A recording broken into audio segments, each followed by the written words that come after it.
الاخوان والاخوات غادي ننتقلوا لواحد التعاونيه اللي عندها اسم على مسمى، هي التعاونيه الانسانيه الموجوده هنا. هذا يوحي فعلا ان ما تقدمه هذه الانامل الذهبيه هو سيكون فعلا خدمه للانسانيه، ما في تزوير، ما في غش، ما في طغيان. وبالتالي هذا فعلا شهاده اللي خصنا نمروها للساكنه على اساس ان كاين واحد الجوده وكاين واحد الاتقان اللي كتنتجوا انامل ذهبيه. معنا الاخت اللي في الجمعيه، بغينا توضح لنا الصوره على نوع المنتوج اللي عندهم. تفضلي. السلام عليكم، سميتي آية فارس، كنمثل تعاونية الإنسانية.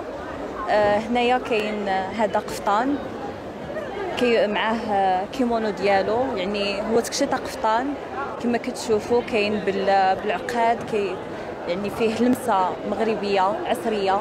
هذا الكيمونو اقبال من طرف الشباب، كاين هذا الموديل، كاين هذا حتى هو كيلقي اقبال من طرف الشباب، كيبغيو يلبسوا تقليدي في نفس الوقت ما يخرجوش على العصري.